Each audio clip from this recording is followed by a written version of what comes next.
everyone, my name is Sally and I am an independent Stampin' Up! Demonstrator here in the United States. My paper pumpkin kit has finally arrived. Thank you for your patience, all of you who are Paper Pumpkin subscribers. This month there were issues. I am not certain as to what all the shipping delays were about, but I appreciate your patience in waiting for this month's kit to arrive. And so without any further ado, let's flip the camera down and look at this month's kit. Let's get the wrapping off of this kit and see the goodness inside. Okay, we have all of that wrapping off. Oh, good.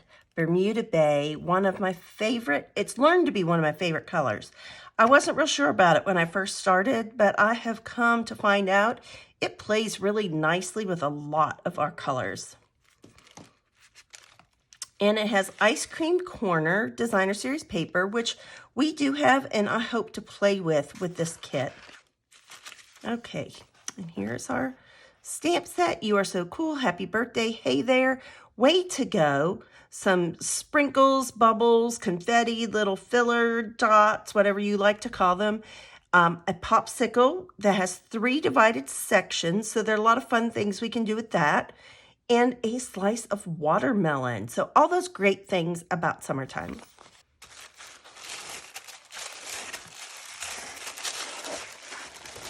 Let me move my big box out of the way because that tends to glare also.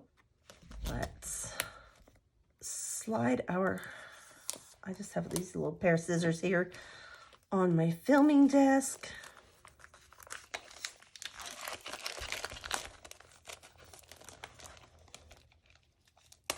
Man, I swear these are not hard to get into. There is our guide. And let's plop out our contents here for a minute. This tells us these are the 4 cards. They give us some ideas for alternatives, which are great. Our kit contents are always included here, and you do want to scan over those just to make sure that you have everything that is in your kit that's supposed to be there. So our coordinating colors this month are Bermuda Bay, Blackberry Bliss, Bumblebee, Cinnamon Cider, Old Olive, and Terracotta Tile. And that's really kind of funny for a summertime kit because outside of Bermuda Bay and Bumblebee, those are not really summer colors. So that's kind of funny. We have some full-size dimensionals. We have some nice Bumblebee Baker's Twine. And I love that they have been giving us more Baker's Twine in different colors.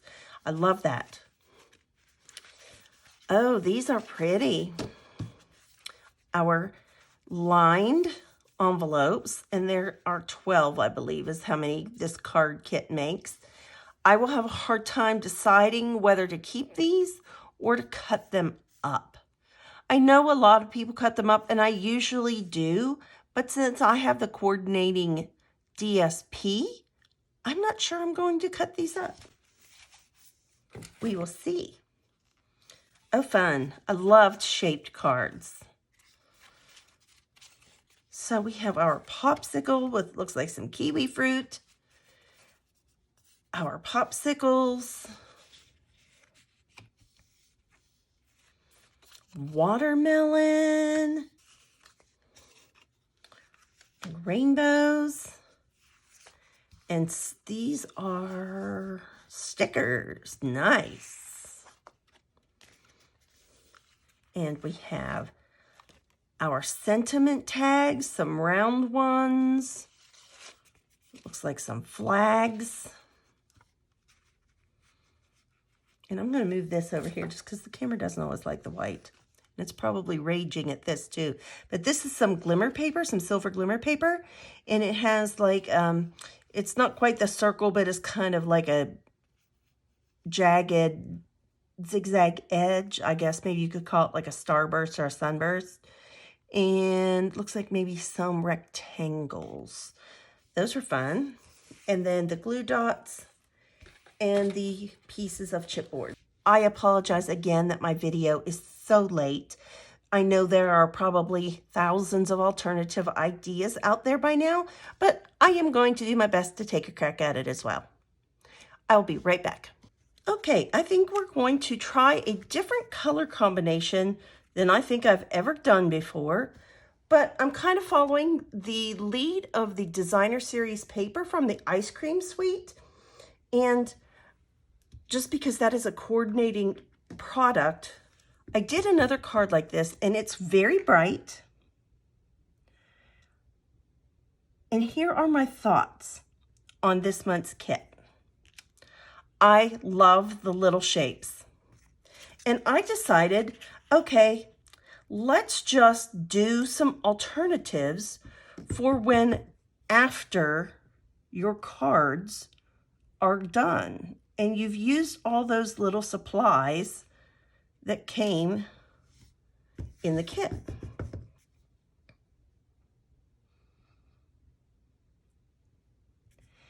If you are one of those people who want to see, look, I can get 65 cards out of this paper pumpkin kit, I am probably not your girl. I just like to do some full-size cards. I do like the novelty of those other cards. Sometimes I do, sometimes I don't. So we're going to take the card that I originally made first, and we're going to do a little tail spin on it. I actually put my memento away too soon. We are going to do a little bit of a paper piecing technique. And I just kind of want to see how this pattern goes in the back to see how I might want to do this in the front. This is from that Ice Cream Suite. I just want to show you that you can take Designer Series paper, you can take regular paper. Even if this is gone, you can use that striped paper from the set. You can do any of those kinds of things. Now, I want to get a little bit of this Blackberry Bliss in here and maybe a few of those dots. So let's stamp this one here on that Designer Series paper. And it doesn't matter that it's crooked because I am going to cut that out. We are going to do one in this color. And then the pattern on this is a dot on the back. So it won't matter what direction I choose to stamp a card. But I would like to kind of keep it on one side or the other. I don't want to ruin, you know, that many inches of my cardstock. I'm not sure I can fit it on there. Let's just kind of fool around with this. So, okay. Let's do one here.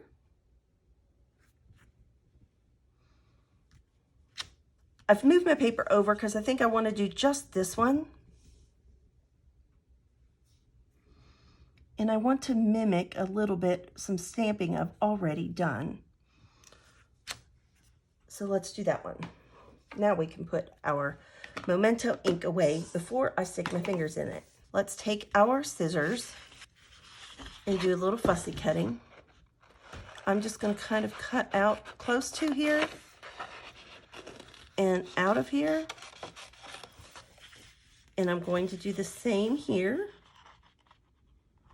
In case I want to, I'm cutting a stick off, so that doesn't matter. Sorry, have to get it close enough to see to fussy cut it. And I'm not going to do all of this on camera, but you're going to get the idea. I want you to go and leave that black line, but get close to it. And we're just going to move our paper around, and just that is how you fussy cut. There are no dies with paper pumpkin, so fussy cutting is a good option, but it's either one of those things, you love it or you hate it.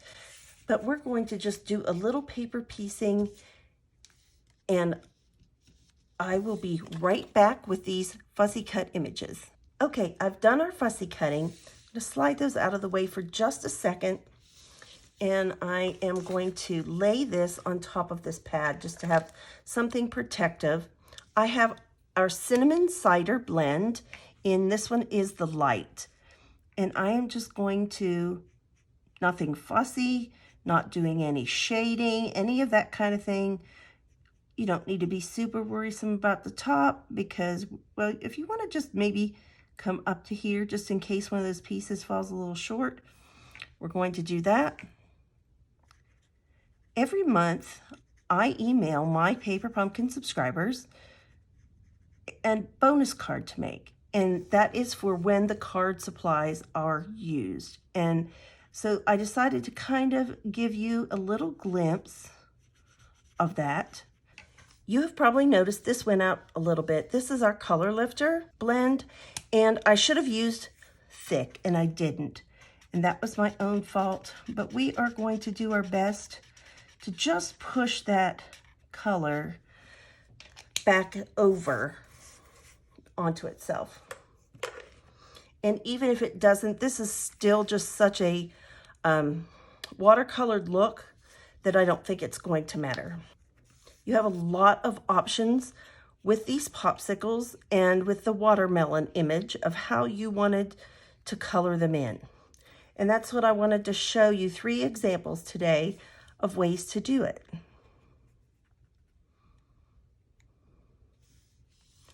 And this one is just a paper piecing technique.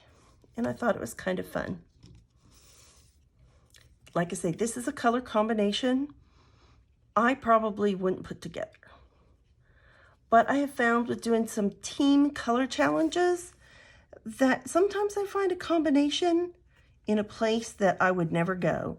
And sometimes it just stretches my imagination and I learn a little bit something new.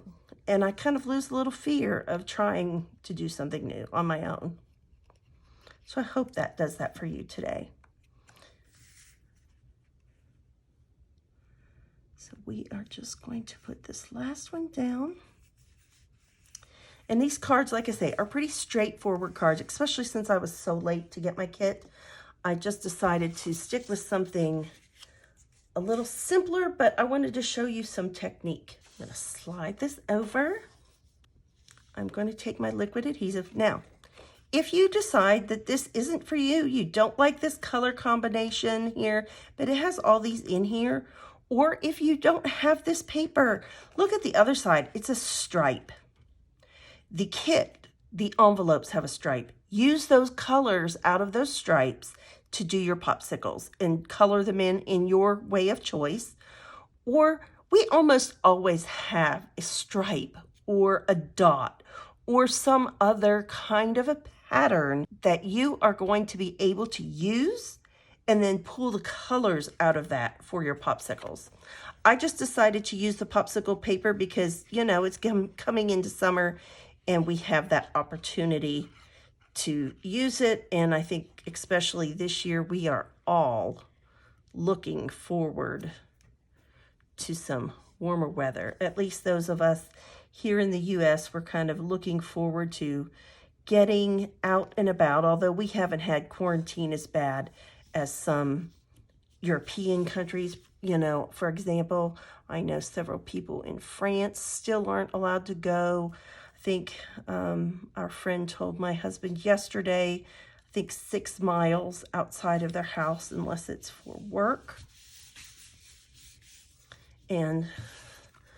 But I think that we're just all ready to dream of popsicle days and warm weather. We have our Bermuda Bay card base. This is the part I am very, very unsure of. I am okay up until this point. But you know, I put a basic white cardstock base with this, and it was kind of boring, to be really honest with you. Now, I love a lot of colors, so if this isn't your thing, stop right now and get a that's hard to break that habit. Stop and get a basic white card base. But I actually kind of like that.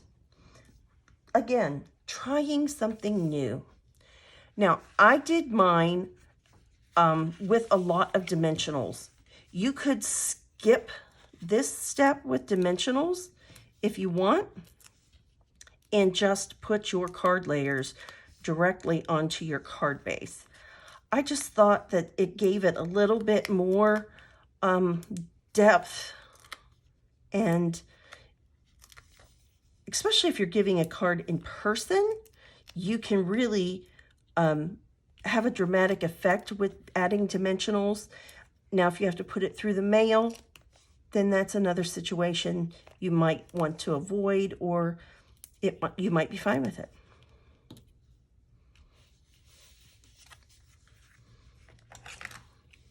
Let me grab my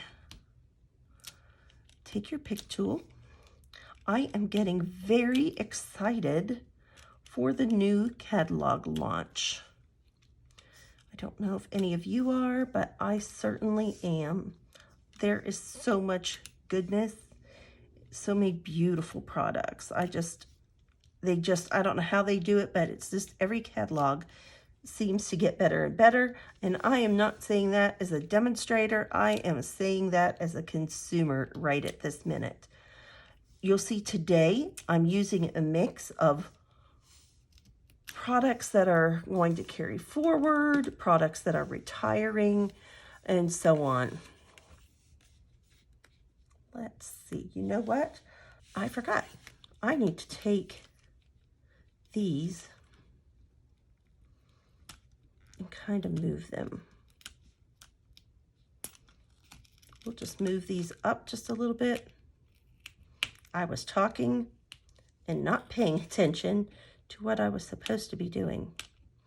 Because if I leave them here, it's going to interfere with some really pretty ribbon. We're just going to throw that one away.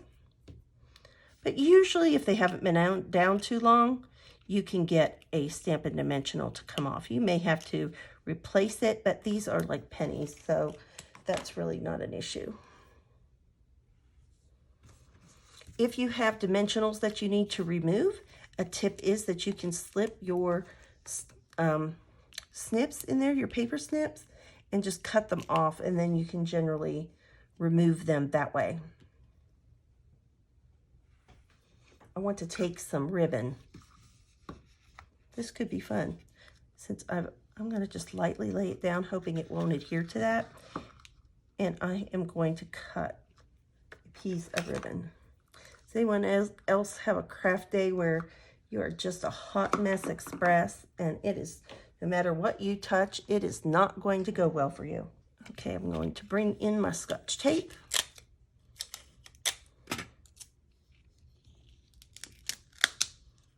And I am just going to take this around here.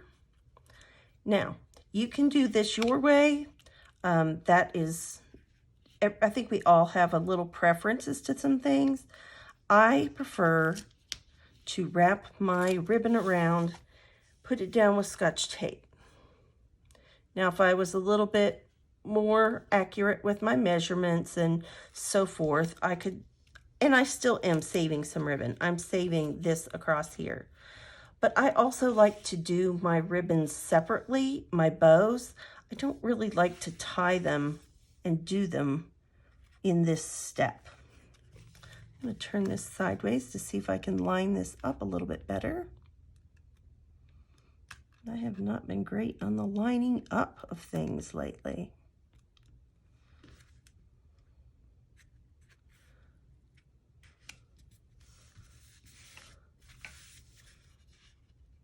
Perfect. I like that.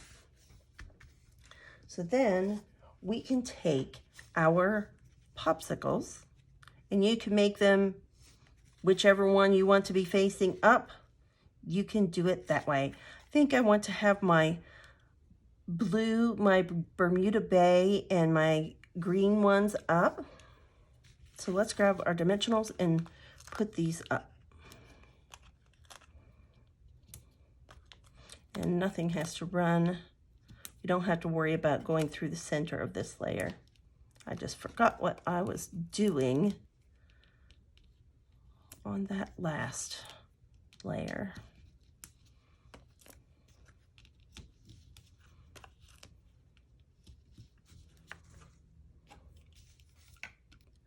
Okay. And you'll see how the blends bleed through on the back. That's why I had that on that other surface.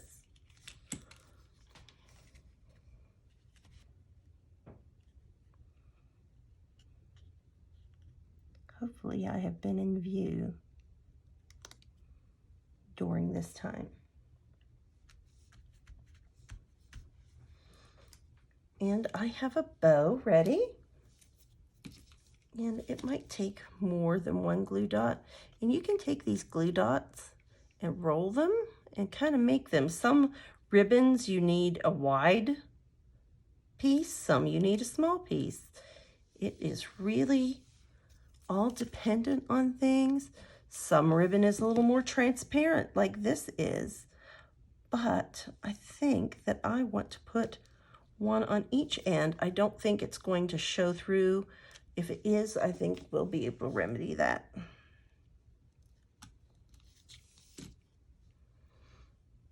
Oh, sticky. And you can turn your bow however you like, whether you want the tails going in or the tails going out. I kind of have done mine on my cards with the tails going out. And you can even pull these up under. Let's do that. Just enough to catch it on that glue dot. And it will hang out on the side going this way versus this way. So this is a little bit darker than I usually would create it. I'm not going to lie, that's just a little bit darker for my taste. I also have this greeting, and we can determine kind of where we want to put it. Whether we want to put it right there, I think that's kind of good. My other one, I had a boo-boo, and so I needed to cover it with my greeting. I did not do it right in the center, but it kind of works for this one.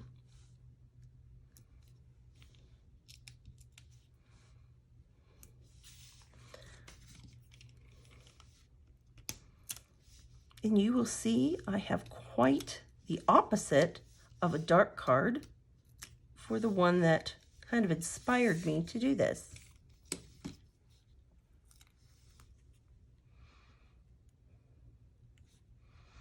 You are so cool.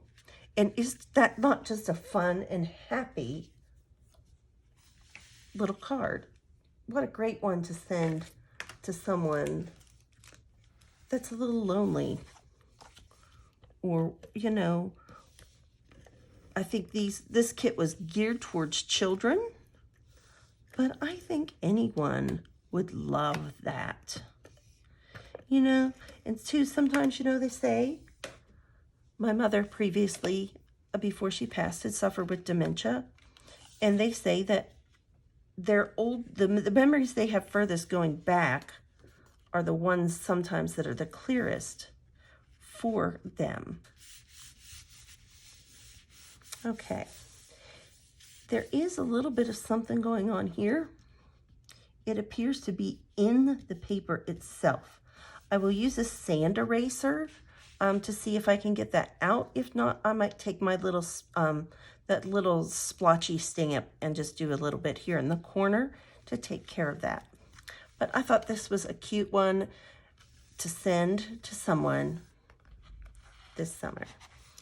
Now, I colored my popsicle in here with the blends so you can see the difference, but you could absolutely do that same paper piecing on here.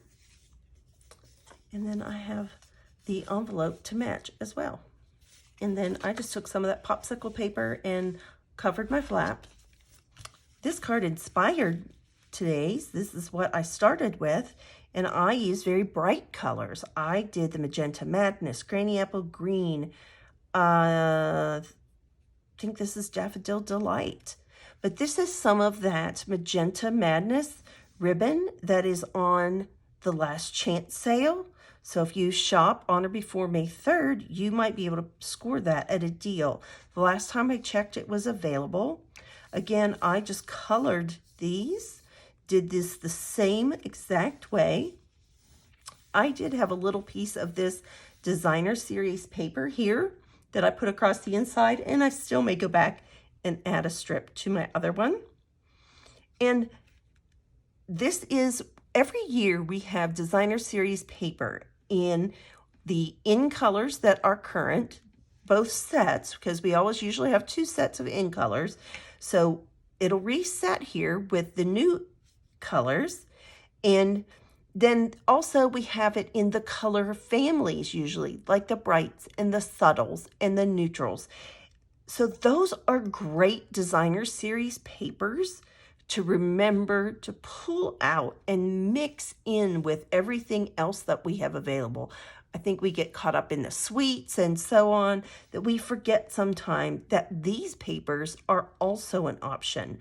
So when your paper pumpkin supplies are gone, this is just a great options, but you could use any designer series paper and just pull in those colors. And or if you had dots in all of these colors in this paper and did that paper piecing, that would be really fun as well. I was inspired by the flyer that was in our box, our paper pumpkin box, for an alternative, but it looked like almost a 3x3 card, and I like full-size cards. So I just went ahead and used some of the sprinkles. You can see a couple of them didn't even come out the whole way because I must have been rushing, but they're still so cute. But these I stamped in StazOn. I used my StazOn for these because I used my watercolor pencils, and then I used a blender brush, and I felt like that was probably my best choice to go so it wouldn't smear. And then I used some of these black matte dots that are in the January to June catalog, and I just thought that brought that black out just a little bit. The layering I did on this one, I just used this, has just an 1/8 of an inch border around here. But I used the Granny Apple Green and the Melon Mambo. And then I thought this would be a great card to make into a gift card holder. I simply just put our basic 4 by 5 1/4 liner in, laid that down, and then this is just a strip of Melon Mambo cardstock that is 4 1/4, and then this is 2 1/4. And then I just used our smallest circle punch. You could use a die, you could use any punch, it doesn't have to be a circle, and just cuts a little lip there so that you can get a card in and out of here. And I just adhered one of these other little watermelons right here, and I thought, wouldn't this be just the cutest card to send to a child that you love at the end of the school year and say, way to go. Maybe you're a long distance grandparent. I'm going to be a long distance grandparent. And I thought, wouldn't this just be fun to send it just a little gift card to someplace you know that's local to them. All those chains, you know, that you could get some ice cream or something fun. Or if you don't have one of their chains, get like a little Visa gift card because, oh, the kids think that those are great. And let's be really honest, it's been a rough year for the children. No matter everything else that we as adults have gone through, these kids have missed their friends. They've missed that social interaction, and they need any support that we can offer to them and tell them, hey, you know what? Life is hard, but we sometimes just have to deal with it, put our nose down and go through. And I am so proud of you for finishing the school year. Maybe their grades weren't even that good, but it just say, hey, you stuck with it, and that was terrific, and I am really, really proud of you. And I think the older we get, we are just supposed to be a witness and lay that marker in the sand of, hey, you know what? I saw what you did and I'm proud of you. And we just need to be there, period. Young, old, whatever. Maybe your adult child needs this card. I would love to get some free ice cream and a gift card. So I just thought that they were just a little bit different and they are happy. And I hope that you've enjoyed spending some time with me today. I hope you've picked up a little trick here and there. It doesn't even matter whether you can get these same supplies or not to replicate these cards. You can take any papers, any colors, any method of coloring that you want to create these and make them your own. As always, remember to be kind, send a card, and do something creative. Bye-bye.